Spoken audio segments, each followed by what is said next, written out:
Hey everyone, welcome back once again to Vicious Rants, and of course I'm your host, the one and only, the often imitated, never duplicated, backyard superstar Tim Vicious. And well, with this one, first thing I'm talking about, again, I got put in fucking Twitter jail. So, my normal Twitter, at Tim Vicious, that one's suspended, don't know on how long. Twitter, I'm not going to say the actual word on how I'm feeling, just in the off chance you guys decide to get your nuts in a vice again, but I'm pretty sure you guys understand what I'm talking about, right? Right? I mean, if not, I do come in stereo. Anyways, got a backup account, Tim_Vicious. Make sure you all look for me on there on Twitter. And anyways, on with this week, talking about on how Raw was. Really good. Love the show. It was a good show. Lots of action. Really lots of good action-packed stuff going on this week. You know? And the promos were actually really good too. But, in all honesty, the crowd fucking sucked. And Green Bay, I don't know what in God's good name possessed you to want to sit on your hands all night. But honestly, if I was Vince McMahon, I would never want to have you there for a live show again, for a live television taping ever again. I would come there for house shows, no problem. But I will never use you for televised shows again. That's why Raw doesn't come to... That's why they never film Raw in Erie anymore. They did it once in 2007 because, for fuck's sake, I'm still pissed at myself because I never got to see Chris Jericho when he was doing signings at the one at FYE here. But it's fucking bullshit on how the crowd was. You had good solid matches, nice promos, very good hard-hitting action, all going on. And what were you guys like? Yay! For crying out loud, even the low, no-name towns even attempt to try to make themselves look good. But in an actual big-name city, you know, you guys just sit there with your thumbs up your asses, basically. Anyways, Raw itself was actually good. Started out with Stephanie coming out talking about the whole corporate makeover thing for Bryan. Wasn't expecting that much. Wasn't expecting him to get that much of a change. You know, thought it was kind of funny he had the mud mask and the cucumber things on the eyes. You know, while he was getting a mani-pedi. And don't ask why I would know all of that. Why I know what a mani-pedi is. Let's just say it's not easy keeping this right here looking like $1 million. But, you know, it was good seeing that. They had the small little workout segment, you know. Okay, yeah. And then they have him going into Texas Roadhouse eating a steak. Be cool, people, be cool. He's still a vegan. He did. If it was steak, he put it in his mouth and then spit it out right after the camera was cut, or it was meat, or it was a vegan steak. And yes, they do make those because I've had one of them. And gotta say, they're not that good. Anyways, Bryan came out, loved the promo, loved everything Bryan said in his promo because everything in it was 100% hard-hitting truth. Daniel Bryan is a wrestler. John Cena is an entertainer. So, John Cena, for all intents and purposes, he could stop working in WWE tomorrow and he'll be okay, you know. He's an entertainer. He'll go and do something, you know. Probably make a shitload of straight-to-DVD videos that wind up sucking. Yeah, they'll probably wind up sucking more than a Tijuana crack whore on Nickel Night. But Daniel Bryan, if he got fired from WWE again, he hit the nail right on the head. He would go and sell out every gymnasium, dirt box and bingo hall he would go, his name would get put in front of. Not because he would be former WWE superstar Daniel Bryan. No. Because of the fact that he's fucking Daniel Bryan. That's why he would. Because Daniel Bryan is one of the few guys in there that doesn't see himself as a entertainer. He sees himself as a wrestler. Not even a wrestler, a wrestler, you know? He's one of the guys that actually put the sport before the entertainment. And I'm not knocking the entertainment part because you'd need that. And, you know, I would do that all the time. I was the kind of guy that I would try and put the sports part in sports entertainment before entertainment when I wrestled. And I'm not saying I was like Eddie Guerrero or Chris Benoit quality when I wrestled. No, if anything, I based my style off of Tommy Dreamer and Sandman. You know, Singapore canes, chairs, trash cans. You know, I didn't go to the top ropes a whole lot. I did, you know, basic stuff like you'd see Tommy Dreamer or the Sandman do. That was on how I based my wrestling style. But enough about me. Let's go back to Raw. Vince came out, started doing the whole, well, you look good, but, you know, started pointing out minor flaws. And then he said he wanted him to get rid of the beard. Really? I mean, I just want you to think for a minute. And it's kind of stupid, the whole trying to get rid of the beard thing, especially considering earlier that day on Shop Zone, they just started promoting a new shirt saying, the beard is here, which case, once I start growing this all out again, I gotta get me one of those shirts. And also, the fact that he has a shirt out already that says, respect the beard. So, why would you want it? You're gonna kill your own merch? I mean, it's just common sense. But they brought the barber chair down, and then they had Wade Barrett come out to go and do that, to go and take it off. I think they're using Barrett not so much because they're saying, okay, yeah, we need to give somebody airtime. You, Wade Barrett. Wade, come here. We're gonna make you do this. No, I think they did that mostly just because of the simple fact of that the night Cena picked Bryan and Barrett were originally supposed to have a match, and that was supposed to be on why Cena picked them, but they didn't, and and I think they're trying to do that to help build up, saying that Barrett's pissed because he's been losing to Bryan and Bryan's been getting one up over him every time them two cross paths. And for all intents and purposes, we may wind up hearing some promos between them two talking about NXT and Nexus. If we do, that would be pretty cool, because it'd be nice to see them actually acknowledge the past again, aside from just talking about WWE legends or WWE Hall of Famer or such and such. No, but they had Barrett come down, try to take it off. Bryan headbutted him, took the buzzer, went straight on him like that, took it up, took half his beard off. So, spoiler, this Friday on SmackDown, they're going to have Barrett coming out as a babyface. So, ladies, hate to disappoint you. I know you're going to be disappointed seeing Barrett clean shaven and all, but it's got to be done. Had to be. You can't come out looking all half-assed with that. Anyways, after that they had RVD versus Del Rio. Pretty decent match, you know. It was a nice rematch from when they went at it on SmackDown.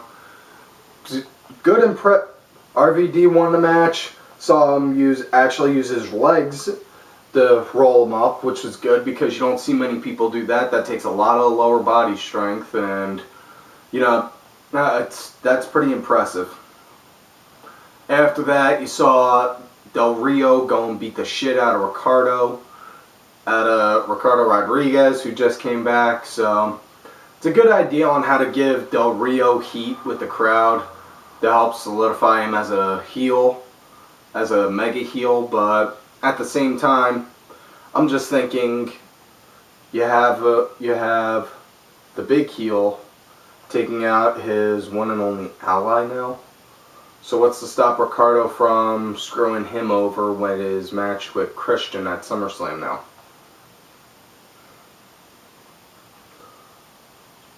Yeah, but anyways. Sorry.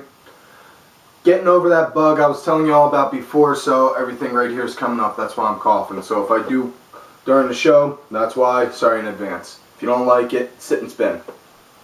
Anyways, after that, they had AJ versus Caitlyn, or not AJ versus Caitlyn, they had Caitlyn versus Layla, and now they're throwing Layla into that AJ Caitlyn feud, and it's just, I don't know.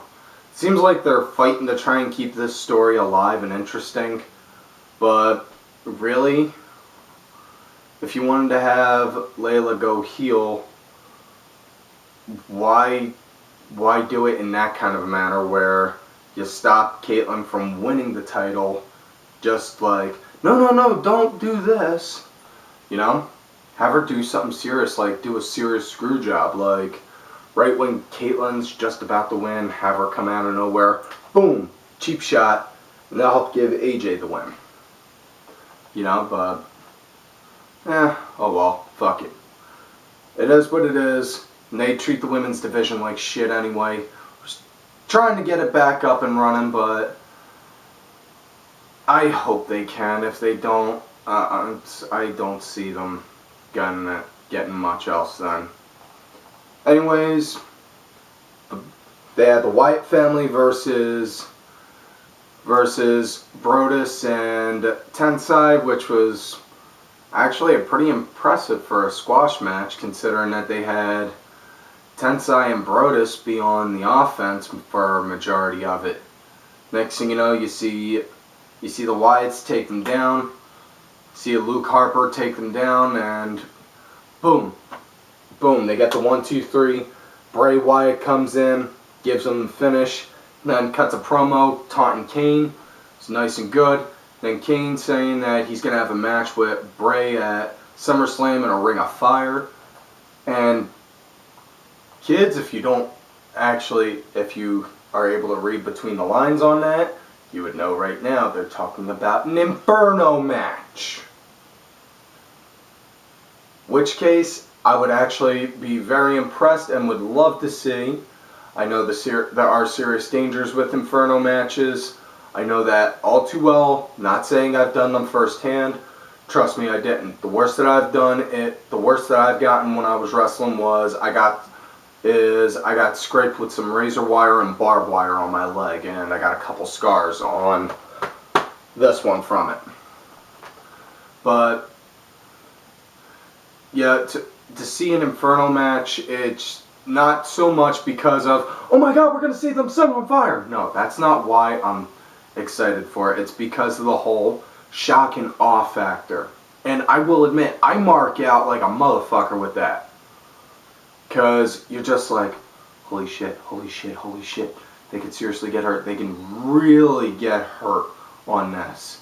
Because, you know, yeah, wrestling's scripted on who's going to win, but there's also serious risks on certain things, and with fire, it's an unstable and uncontrollable element. You can't really control it that much. And for Christ's sake, that kind of match is so dangerous, they've only ever done 4 in existence. And Kane's been in all of them. He had 2 with Taker, 1 with Shane McMahon, and 1 with MVP. And I'm hoping Kane wins because, honestly, his track record with Inferno matches, he's 1 for 3.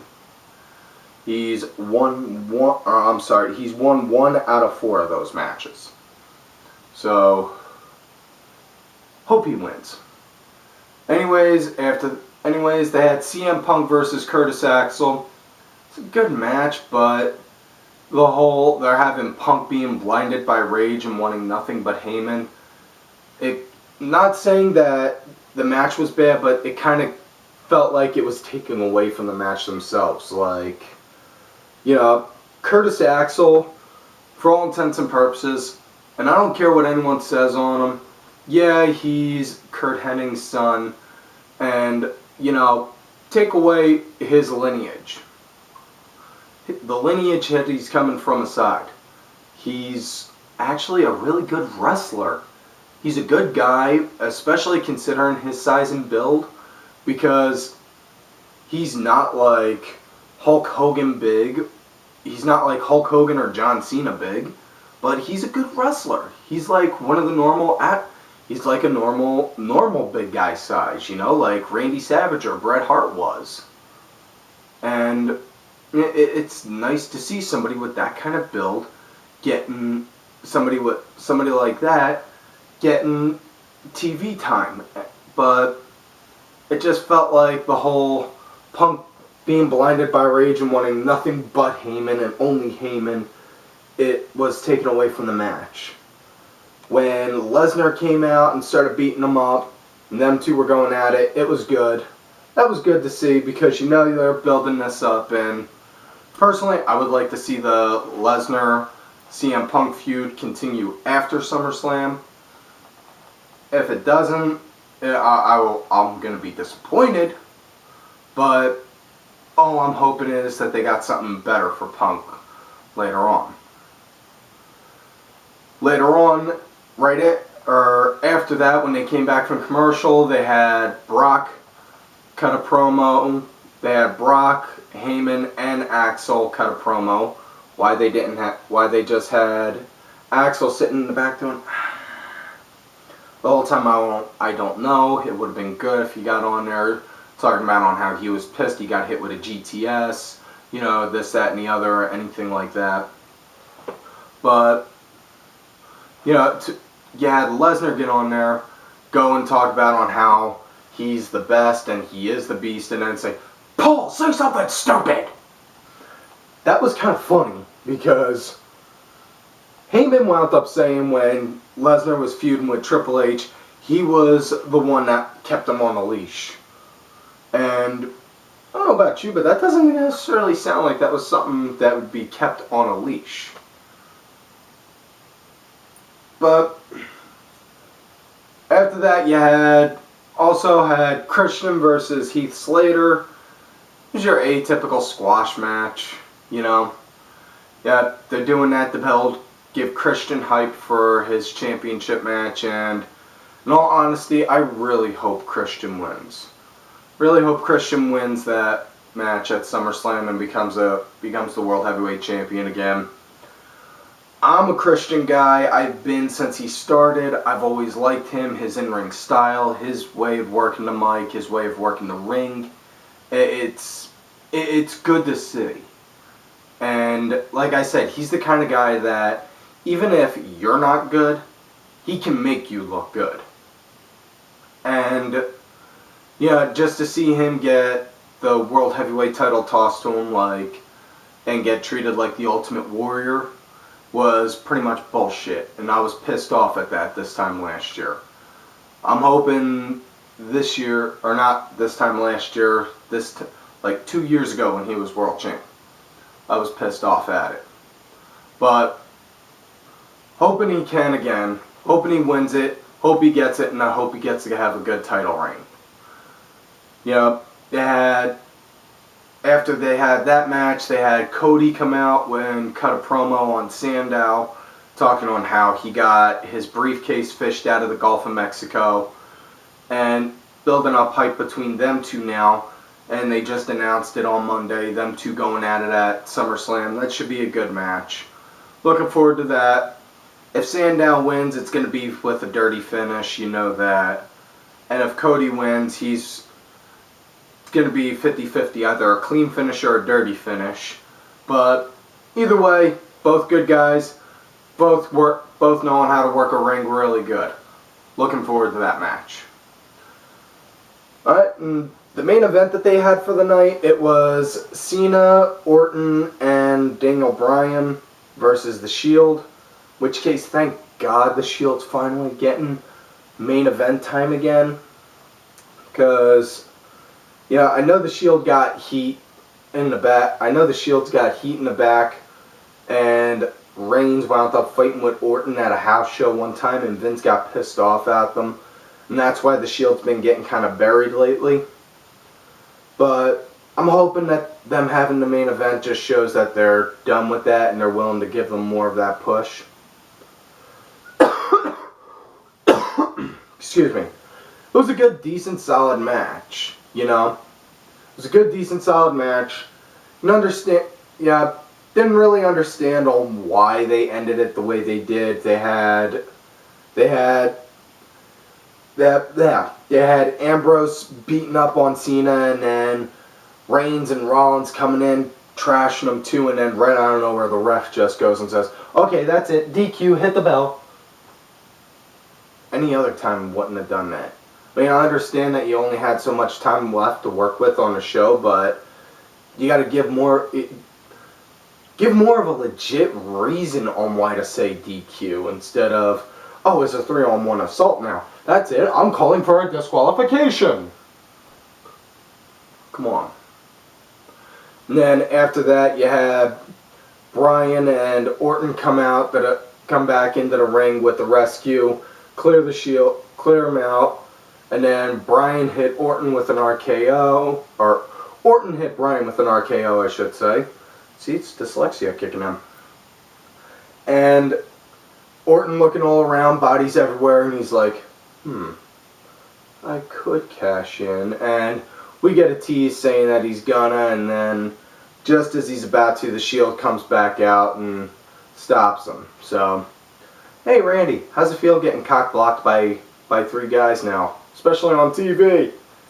Okay, that's my bad joke for the week. All in all, Raw was good, like I said. The crowd, though, fucking sucked. Green Bay, I am highly disappointed in you. And if anybody from Green Bay is watching this show, or if anybody in that audience in Green Bay is watching this episode, I want you to know, you all fucking suck. You all should be ashamed of yourselves for not even attempting, I should say, to make the show worthwhile. ECW had the right idea by making the crowd part of the show.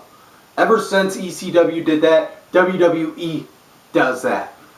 Why do you think they call their fan base WWE Universe? You know? That's where you guys are wrong. Because none of you bothered to think, okay, we're here, we're part of the show. Bunch of dicks. Anyways, that's all the time for this episode, so don't forget to like the video, subscribe to the channel, look for me on Twitter. My normal one, @TimVicious, is in Twitter jail because Twitter decided to be a bunch of fucking douchebags. So look for my backup one, Tim_Vicious. Make sure you leave any questions, complaints, concerns, grunts, and groans right on down below. Also, make sure y'all check out all of these cool-ass cats right here on Twitter. KCat26, my brother from another mother, James Steele JX2001, that Roxy Girl _it's V bitch. James, Roxy, and Vicky all got their own YouTube shows. Make sure y'all check them out. I am Danny Sunday, Mucky Morris, Helen Robinson 82, Meow_Cakes, Jerry Soriano, Crank Team Custom Made, Cranky Asshole, Stacy Impact W Fan, Legion Lady Aaron, Legion of Nerds. Make sure y'all check out legionofnerds.com also. And I've been having a lot of people asking me to mention them on the show lately, so can't remember all the names. So guys, make sure y'all also check out everyone that I'm following on Twitter also. A lot of cool ass cats on there. Wrestling marks, Walking Dead fans, zombie fans, comics, you name it. I'm just a huge flat out fucking nerd. In case you couldn't tell by the picture of the Hulk right there. Alright, so once again, you love me, great. You hate me, fuck you.